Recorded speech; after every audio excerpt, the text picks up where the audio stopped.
হজরত খাদিজা রাদিয়াল্লাহু আনহার ইন্তেকালের পর রাসূলুল্লাহ সাল্লাল্লাহু আলাইহি ওয়াসাল্লাম দীর্ঘ সময় একাকী জীবনযাপন করেন।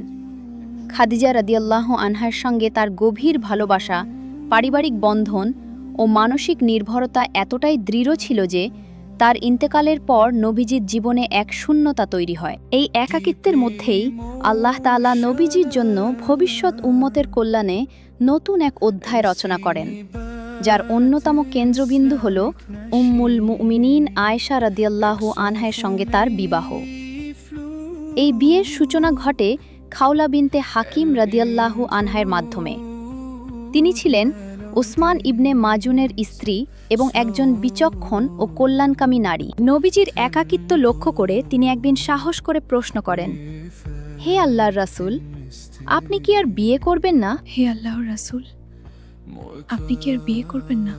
উত্তরে নবীজি জানতে চান কোনো উপযুক্ত পাত্রী আছে কিনা।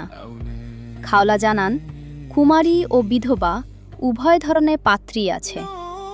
কুমারী হচ্ছেন আবু বকর রাদিয়াল্লাহু আনহুর কন্যা আয়েশা এবং বিধবা হচ্ছেন সাউদা বিনতে জামা রাদিয়াল্লাহু আনহা, যিনি ঈমান এনেছেন এবং নবীজিকে সত্যায়ন করেছেন। নবীজি সাল্লাল্লাহু আলাইহি ওয়াসাল্লাম উভয়ের কাছেই বিয়ের প্রস্তাব পাঠাতে সম্মত হন।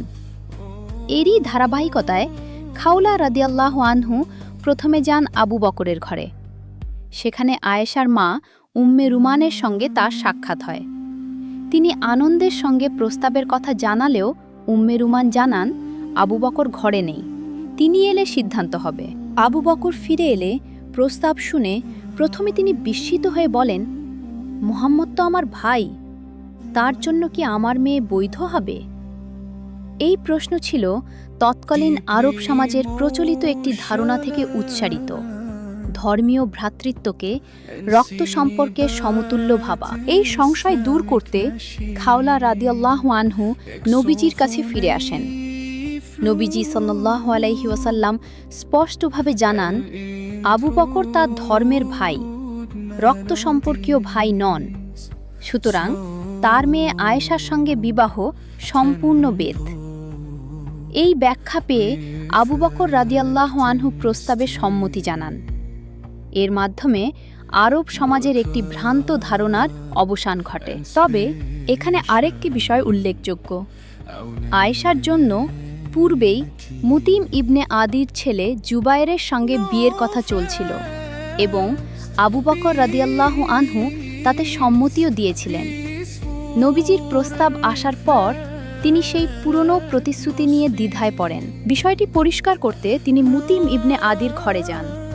সেখানে ছেলের মা স্পষ্ট ভাষায় জানিয়ে দেন, এই বিয়ের ফলে তাদের পরিবার বিধর্মী হয়ে যেতে পারে বলে তিনি আশঙ্কা করেন। মুতিম ইবনে আদিও স্ত্রীর কথার সঙ্গে একমত হন। এতে আবু বকর রাদিয়াল্লাহু আনহু স্বস্তির নিঃশ্বাস ফেলেন এবং নিশ্চিত হন যে আয়েশার জন্য নবীজির সঙ্গে বিয়ের পথ পুরোপুরি প্রশস্ত। এরপর আয়েশার সঙ্গে নবীজির বিয়ের আকদ সম্পন্ন হয়।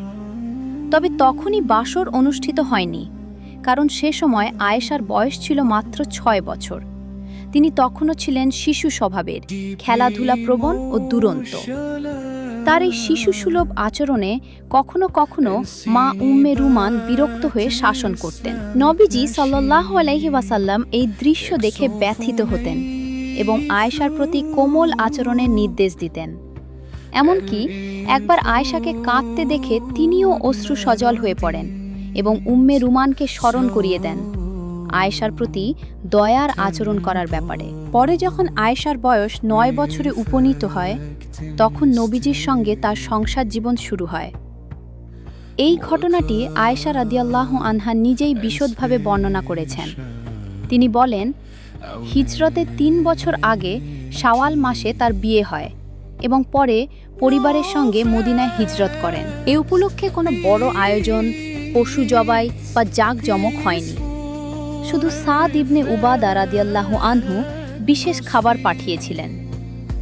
এভাবেই অত্যন্ত সাধারণ ও বরকতময় পরিবেশে নবীজির পারিবারিক জীবনের এক গুরুত্বপূর্ণ অধ্যায় শুরু হয়।